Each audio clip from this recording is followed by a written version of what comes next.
warahmatullahi wabarakatuh. Selamat siang, nama saya Muhammad Razak Ananda. Penempatan saya di kantor Pertanahan Kabupaten Aceh Tengah. Pada kesempatan kali ini saya akan menjelaskan tentang manajemen ASN, pelayanan publik, dan Wall of Government.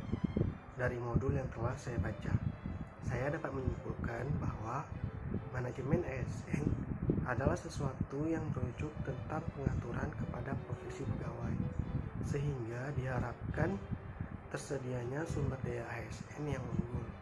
Secara garis besar, pegawai ASN itu terdiri atas dua, yaitu pegawai negeri sipil dan pegawai pemerintah dengan perjanjian kerja atau disebut dengan P3K.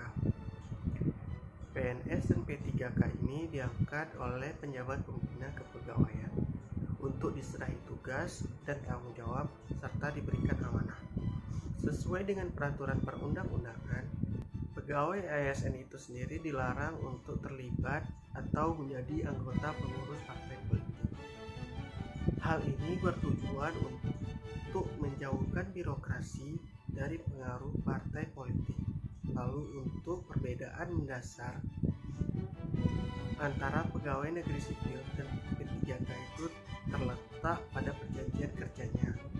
Untuk pegawai negeri sipil, mereka diangkat secara tetap dan memiliki nomor induk kepegawaian secara nasional.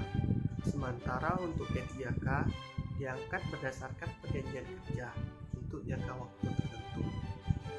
Pegawai ASN memiliki peran sebagai perencana pelaksana, pengawas, penyelenggaraan tugas pemerintahan, bebas dari intervensi politik, serta bersih dari praktik korupsi, kolusi, dan nepotisme. Untuk dapat menjalankan perannya dengan baik, pegawai ASN memiliki fungsi sebagai pelaksana kebijakan publik, pelayanan publik, dan perekat serta pemersatu bangsa. Terdapat beberapa kode etik yang harus dipatuhi oleh ASN. Nah, fungsi dari kode etik itu sendiri adalah 3. Jadi yang pertama adalah sebagai pedoman-pedoman bagi ASN dalam menjalankan tugas dan kewenangannya, agar tindakannya bisa dinilai dengan baik. Lalu sebagai standar penilaian sifat perilaku dan tindakannya terhadap birokrasi publik atau ASN dalam menjalankan tugas dan kewenangan. Lalu yang terakhir adalah sebagai panduan norma bagi aparatur sipil negara dalam menjalankan tugas pelayanannya kepada masyarakat dan menempatkan keperluan publik di atas keperluan pribadi.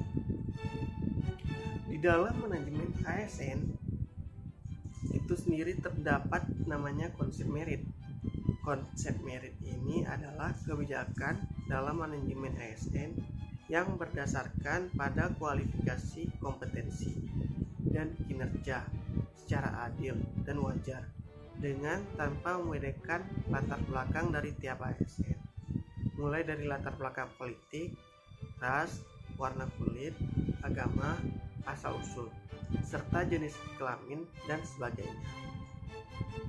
Jadi secara umum, sistem merit ini mempunyai dua kegunaan. Yang pertama buat organisasi dan buat pegawai itu sendiri.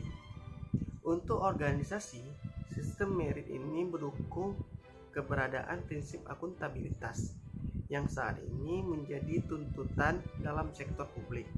Dengan kata lain, organisasi dapat mempertanggungjawabkan bagaimana mereka menggunakan sumber daya manusianya secara efektif. Dan lalu untuk pegawai, keuntungan sistem merit adalah menjamin keadilan dan juga menyediakan ruang keterbukaan dalam perjalanan karir seorang pegawai. Dari materi pelayanan publik yang telah saya baca, saya dapat menyimpulkan bahwa pelayanan publik adalah kegiatan atau rangkaian kegiatan dalam rangka pemenuhan kebutuhan pelayanan sesuai dengan peraturan perundang-undangan bagi warga negara atau penduduk atas barang jasa atau pelayanan administrasi yang disediakan oleh penyelenggara pelayanan publik. Dengan demikian, terdapat 3 unsur penting dalam pelayanan publik. Pertama adalah organisasi penyelenggara pelayanan publik, ada penerima pelayanan atau pelanggan, dan kepuasan yang diberikan atau diterima oleh penerima layanan atau pelanggan. Terdapat beberapa prinsip pelayanan publik yang baik untuk mewujudkan pelayanan yang prima. Pertama adalah partisipatif. Dalam partisipatif ini, pemerintah harus melibatkan masyarakat dalam merencanakan, melaksanakan, dan mengevaluasi hasil dari pelayanan publik. Prinsip yang kedua adalah transparan, yaitu dalam penyelenggaraan publik, pemerintah harus memberikan akses kepada masyarakat untuk mengetahui segala yang terkait dengan pelayanan publik. Prinsip yang ketiga adalah responsif. Dalam penyelenggaraan pelayanan publik, pemerintah harus mendengar dan memenuhi tuntutan dari kebutuhan warga negaranya. Tidak diskriminatif, jadi pelayanan publik tidak boleh membedakan antara satu warga dengan warga negara yang lain. Lalu yang kelima adalah mudah dan murah.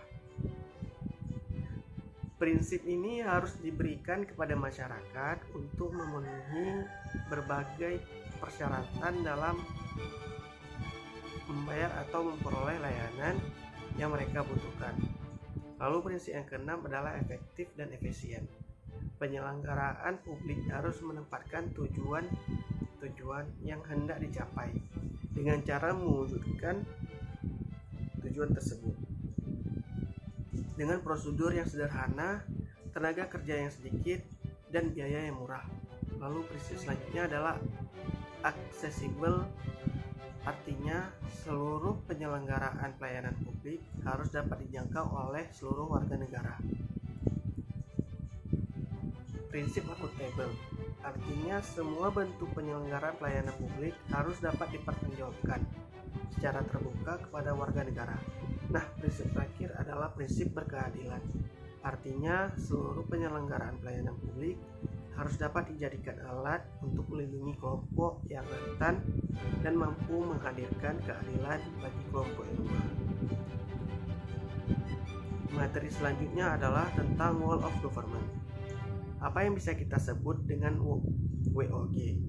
Adalah sebuah pendekatan penyelenggaraan pemerintahan yang menyatukan upaya-upaya kolaboratif pemerintah dari keseluruhan sektor dalam ruang lingkup koordinasi yang lebih luas gunanya untuk mencapai tujuan-tujuan pembangunan kebijakan manajemen, program, dan pelayanan publik.